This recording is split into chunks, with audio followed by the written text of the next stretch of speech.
gusta mucho observar al paciente cuando entra por la puerta. Observar me permite luego escuchar, porque ya tengo una primera inspección desde cómo entras andando, Claro. escuchar lo que tú me estás contando, porque ahí es donde me estás dando la información de tu cuerpo. Claro. De alguna forma intento el transmitir el que yo te puedo aportar algo con nuestros tratamientos y al final establecer una relación de confianza, porque al final cuidarse es mantenerse en el tiempo. Pero me está sorprendiendo lo que me estás contando, que en cierto modo en tu novela histórica, en cómo tú estás haciendo esa misma labor que yo hago con mis pacientes, Claro. a nivel de deducción del comportamiento humano. Sin duda, vamos a ver. Fíjate, si es que es evidente, o sea, la salud mental, la salud dental, perdón, y la mental, determina las conductas. Y hay casos en la historia absolutamente apabullantes. Felipe II. Un tipo que padecía de piorrea y no le quedaban dientes, le quedaba un diente. Y ese se le movía. Eso lo escribe él. Felipe II es el primer rey español que no hace guerras, que no va a las guerras, se pasa el día en el despacho y lo escribe todo. Entonces, de Felipe II podemos saber qué comió cada día, cosa que hasta ese momento nadie escribe, ¿no? Entonces, sabemos lo que le duele, qué molestias tiene, el vino que bebe y cómo come. Entonces, como tenía un diente y se le movía, no podía comer, y no le gustaban las verduras, ni le gustaban los caldos, y él solo comía carne. Pues claro, con un diente es muy difícil comer carne, además le gustaba la caza. Que es más dureta. Claro, por esa lesión que él tiene, se diseña una estructura culinaria para él, que es consumir la caza podrida, lo que se llama la fricandear francesa, es decir, si se pudre el bicho, estamos hablando. Bueno, y eso se pone de moda en la corte austriaca porque Felipe II no tiene dientes, no es por otra razón. Y cuanto más podrida, más blanda. Pero eso huele muy mal.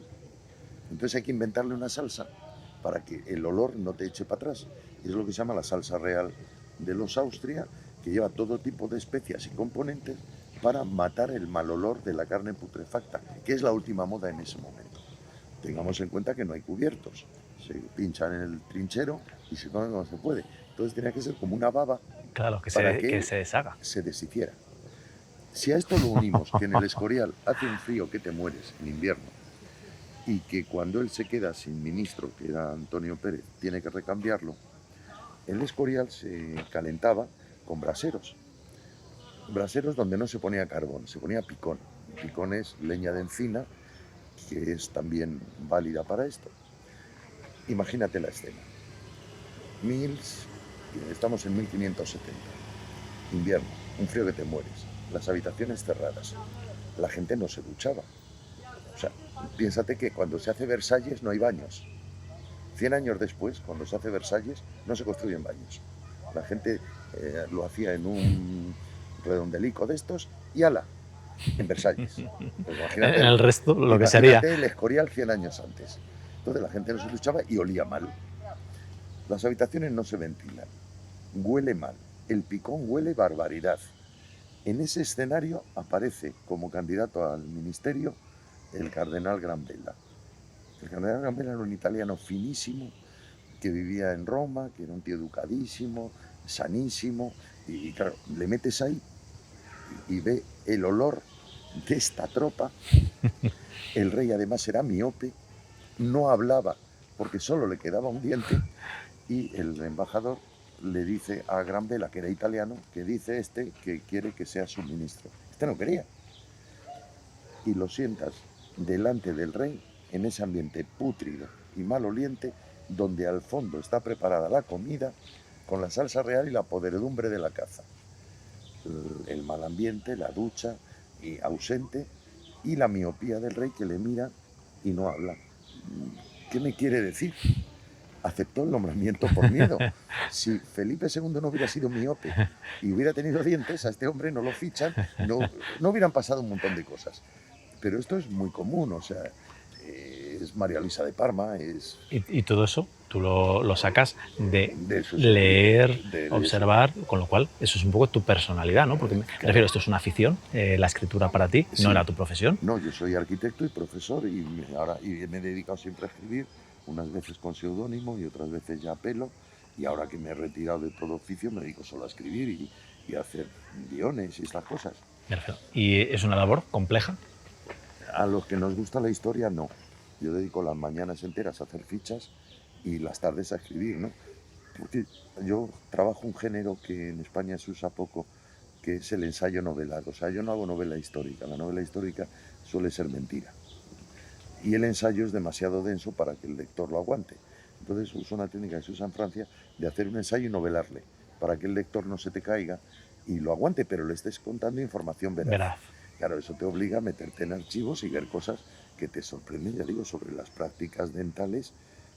Pues, por ejemplo, en las leyes de la guerra, esas cambian. Pero realmente no es muy común el trabajo que tú estás haciendo. No, me refiero, que en va. cierto modo, a ver, cuando tú viniste a la consulta, nada. yo sentí una complicidad, una identificación. Supongo que en nuestro carácter tenemos algo parecido, Claro, pero el según me lo estás interés. contando, estoy sintiendo un poco lo que a mí me ha pasado en mi trabajo. Como tú estás haciendo un trabajo de desentramar y dar unos datos para entender una situación y sacar unas conclusiones. Es evidente.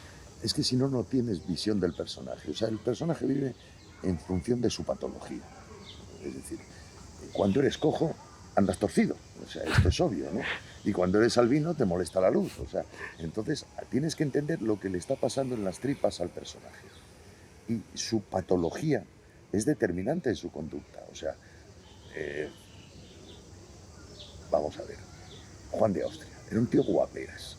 Como era guaperas, tenía todos los dientes puestos, veía estupendamente. Pues si le ves muerto, vamos, muerto no le hemos visto a nadie, ¿no?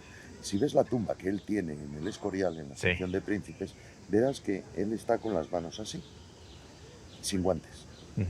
Cuando morías en acto de guerra, con los guantes puestos, ¿era? La escultura te pone los guantes. Si morías como consecuencia de actos de guerra, los guantes te los dejaban al lado y las manos. Y si morías de un parraque, ni guantes ni leches.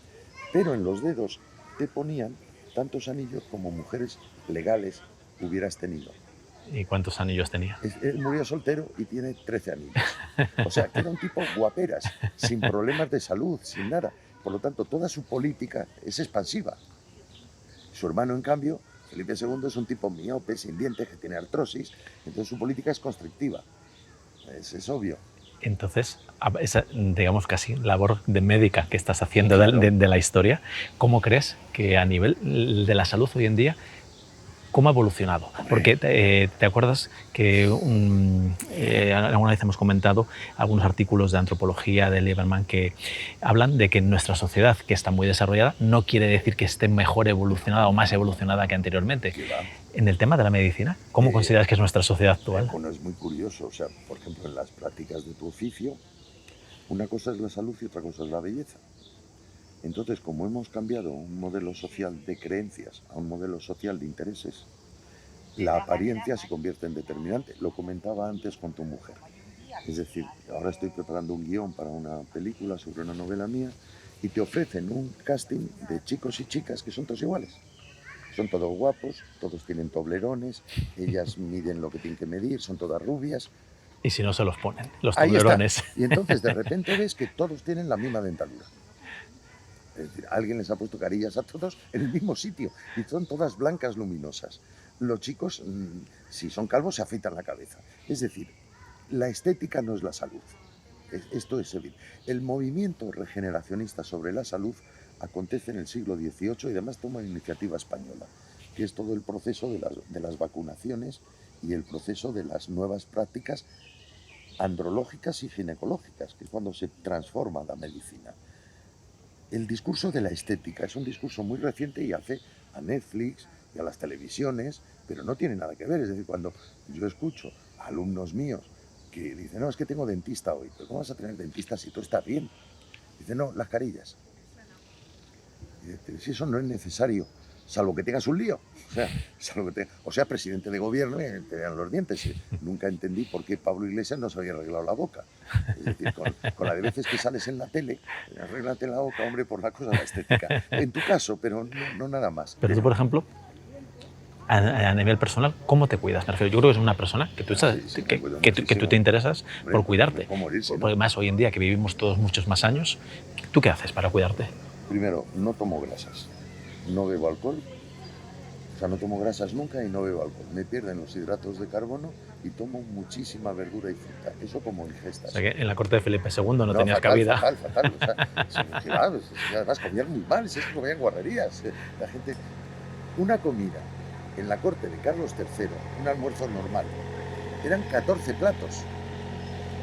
Y luego tú elegías lo que te comías, pero había que guisar para 14.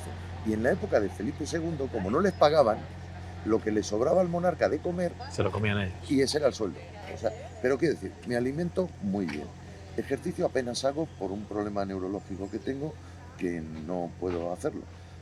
Duermo perfectamente, las 7 horas mínimas no me las quita nadie, y echo siesta, fundamental. Siesta de pijama, de 3:30 a 4:30, mi siestecita acostado, y luego ya me levanto y me pongo a escribir. Vivo siempre fuera de Madrid, que me dé el aire. Eso, no. Que las personas que son longevas, evidentemente, No. personas que se alimentan bien, que tienen, a veces que reflexionan, yo creo que dar la cabeza es muy bueno. Un tarro muy básico, o sea, claro, porque una cosa que yo tengo una salud muy mala y me paso el día entre médicos y siempre me dicen una frase que me conforta. No, si para la edad que tiene usted está bastante bien. Bueno, pues no crea que esto es genética, esto no me lo ocurro. O sea, ya digo, no bebo alcohol, o sea, no me trago el humo del tabaco, o sea, tengo algunos Lo que pasa es que vicios. eso, entre comillas, en nuestra sociedad actual, volviendo a lo que hablábamos antes, vende poco. No el vende que me lo ocurro, queremos ahora todo inmediato, una estética, rapidez, un resultado.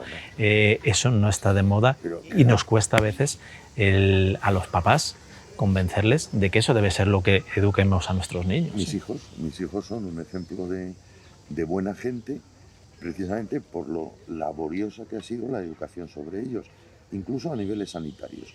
El pequeño nace con una deformación en la boca, que el mentón se le iba para atrás, y lo primero que hicimos fue llevarle a un especialista y ponerle una mentonera y corregirle esto, porque todo eso que ahora parece una niñez, cuando tengas 26 años es un problema. O sea, estas cosas hay que currárselas y son muy lentas.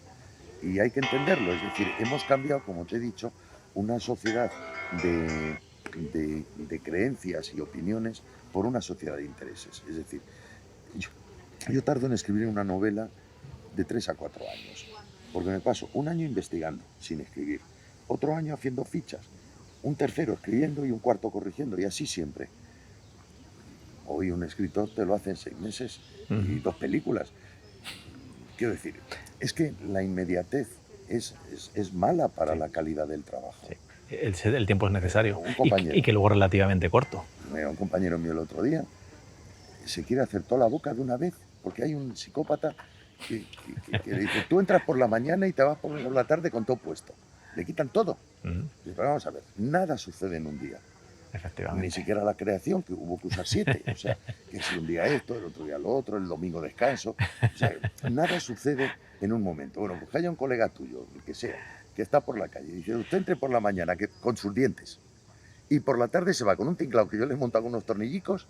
Técnicamente es posible hacerlo, que hay que ver que si luego eso es saludable o en el tiempo eso se mantiene. Hombre, eso explota. Yo también tengo esa opinión. Pero lo mismo pasa con las grasas. O sea, no, es que yo quiero estar delgado. Pues no comas.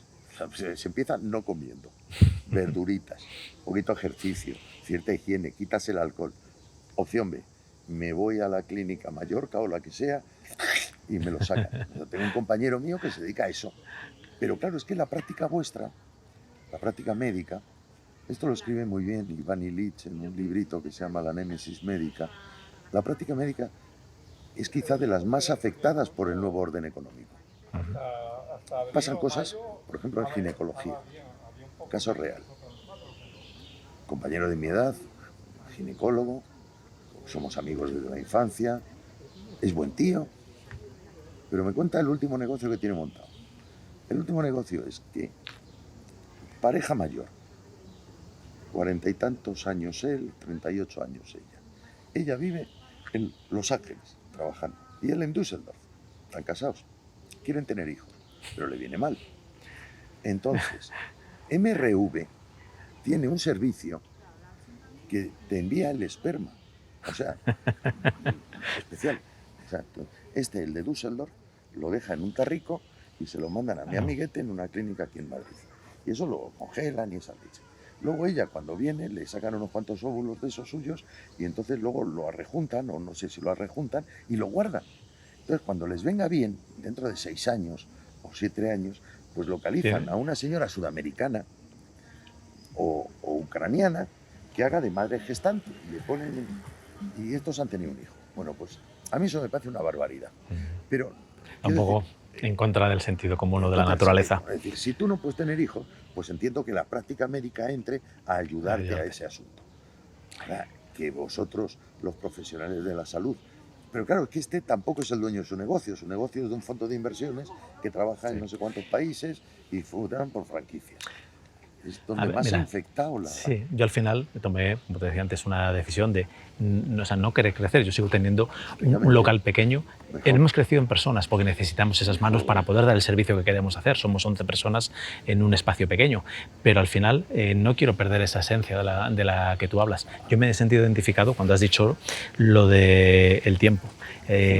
Nosotros el desarrollo del tratamiento de Orthotropics llevamos años con ello, hemos ido muy despacio, no se ha publicado en redes sociales hasta hace muy poquito tiempo, cuando realmente creíamos que teníamos el personal adecuado, el conocimiento y estábamos preparados para poder dar el servicio correctamente. Y una cosa que has dicho, el tamaño.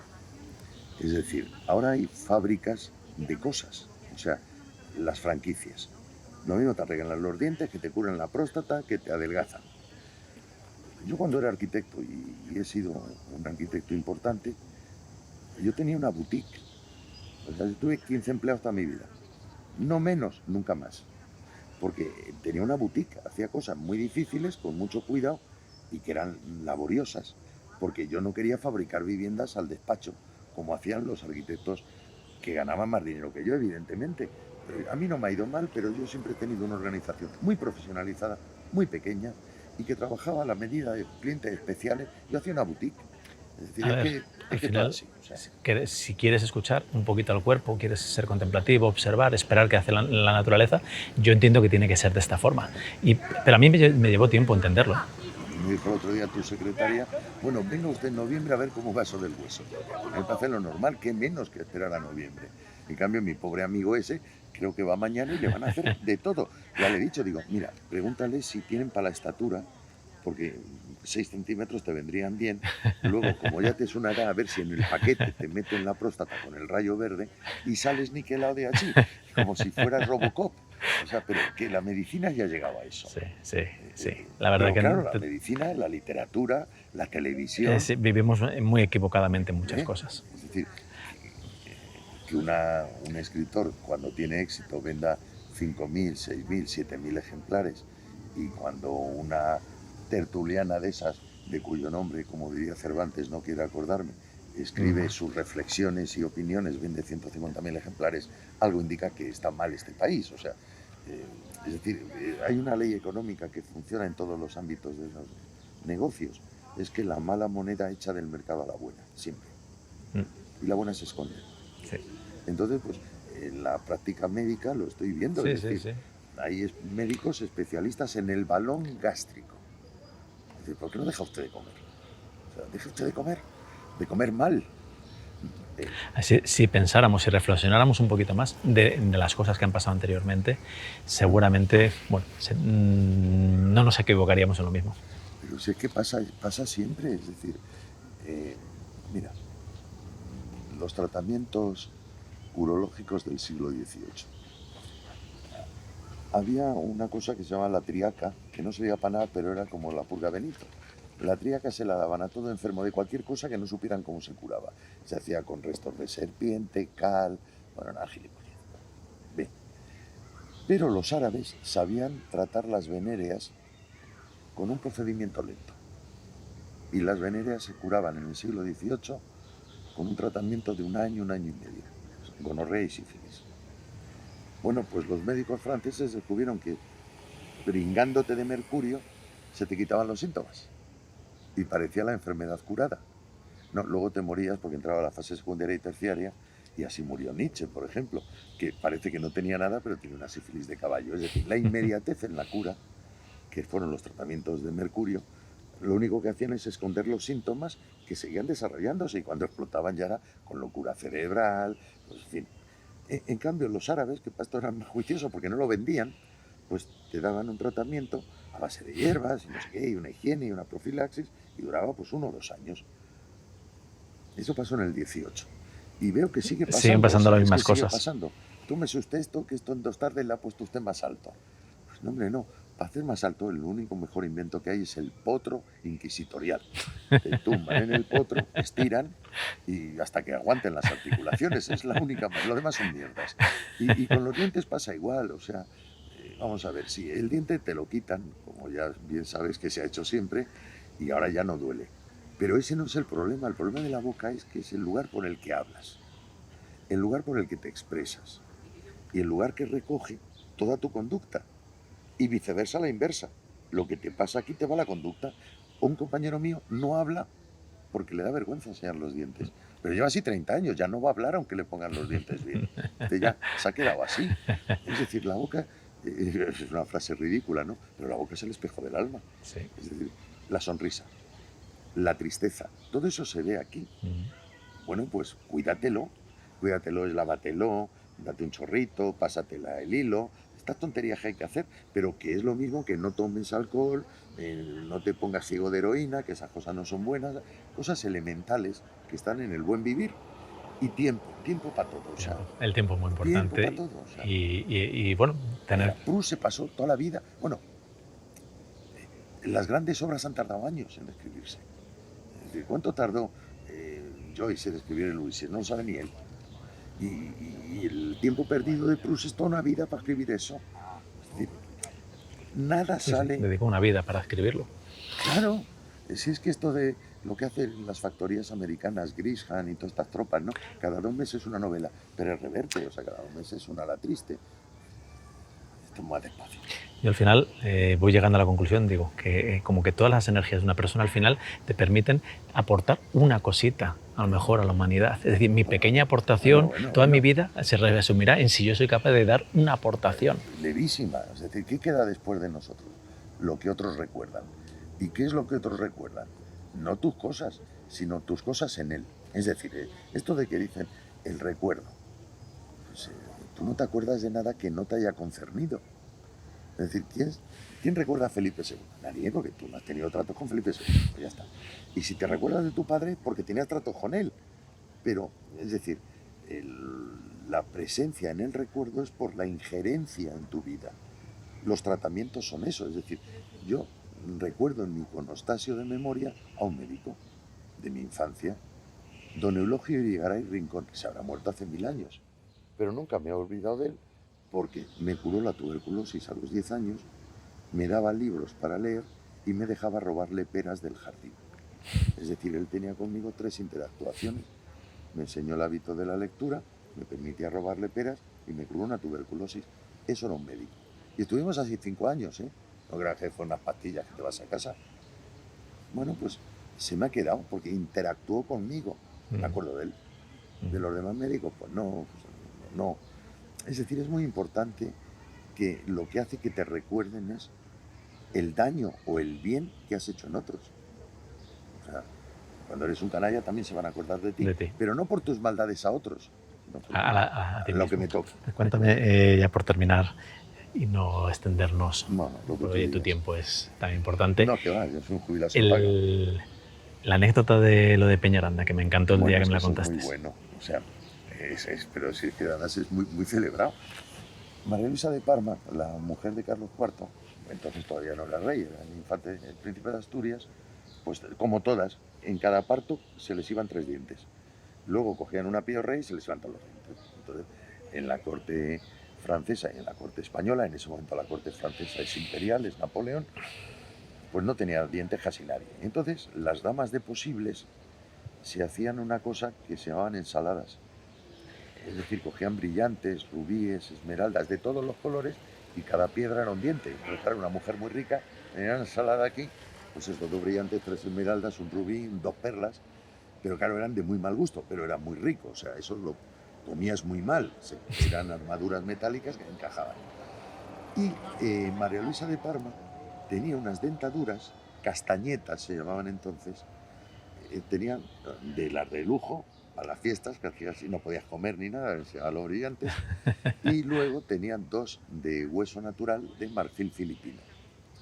De los marfiles de los elefantes, pues había un artesano en Peñaranda que tallaba las castañetas y eran marfil de primera mano, porque había un mercado secundario que era con huesos de muerto.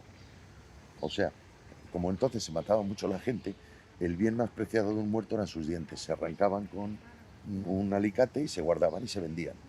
Y entonces María Luisa usaba marfil nuevo, no eran dientes de un granadero francés, no.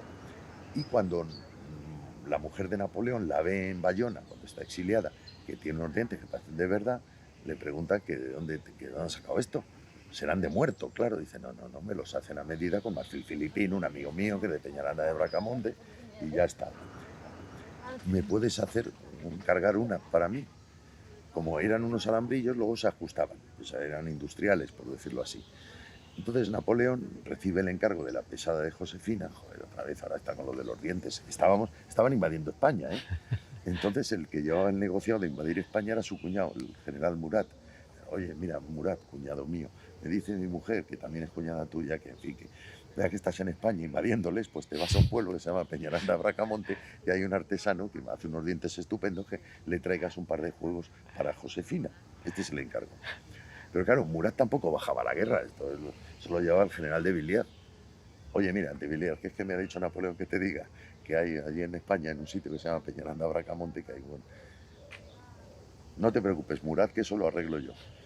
Bueno, así va pasando la orden hasta que llega un coronel del regimiento de dragones y sucede un acto militar que nadie ha entendido, porque los franceses arrasaron Peñaranda de Bracamonte, y es que la orden que llega al final es: tenéis que arrasar Peñaranda de Bracamonte y castigarlos de forma que no quede un diente en la boca de nadie.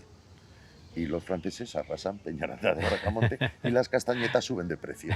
A partir de ese momento se empiezan a usar ya castañetas con... Claro, la guerra francesa dio mucho muerto, por lo tanto dio mucho diente, y entonces ya ese oficio empieza a hacerse en más partes de España. Y ya empiezan a haber castañetas más accesibles. Pero todo sucede por esa casualidad, es decir, vas pasando la orden, te habrá pasado. Le dices a tu ayudante... El teléfono es cacharrado. Sí, y al final lo que resulta es algo terrible. Pero vamos, de esas anécdotas con los dientes, ahí le pasaba también a Leonardo da Vinci, el duque de Sforza, le encarga que haga unos dientes. Claro, tampoco tenía dientes, es que lo de los dientes es una ausencia en la historia. Y entonces le encargan a Leonardo, que es uno de sus primeros inventos, que haga unos dientes ponibles. Y entonces él los hace de cerámica vidriada. Diseña una dentadura de cerámica vidriada. Muy bonita, pero delicada, ¿no? Se rompían a ponerla, o sea, y se quedaban sin dientes. Pero ya Leonardo trabajaba en esto de hacer dientes por encargo. Leonardo ha trabajado en cosas muy turbias, o sea que... Pero lo de Peñaranda es muy famoso. ¿Por qué arrasaron los franceses Peñaranda si no había tropas? No tenía interés estratégico, no era nudo de comunicaciones, no había nada. Pero lo arrasan, 2 regimientos de dragones arrasan Peñaranda. Pues para quitarles los dientes a todos. Esa es la historia. La verdad que me ha gustado hablar contigo, Manuel. Contigo igualmente. Primero, lo divertido que es, lo que se aprende y lo que sabes. Da gusto. Tiempo vacío y cosas despacio. Si tienes que hacerte una novela sobre el siglo XVIII, te tienes que aprender el siglo XVIII. Y eso cuesta un par de años. Como en todo, o sea, como en todo. Para hacer dientes, pues tienes que echarle unos años. O sea, y tú sabes, pues me ha pasado a mí contigo, ¿no? Que no todo el mundo sabe hacer las carillas bien. O sea, unas se caen, otras no se caen. Hay artesanos mejores que le echan más horas, artesanos peores que las echan menos. El tiempo siempre es determinante. Un brillante es caro por lo que tarda en hacerse. Luego están las circonitas, brillan igual, dan el pego, pero se han hecho en un momento y no es lo mismo. Su diferencia, el tiempo. Millones de años. Es un brillante, unas circonitas son 2 tardes.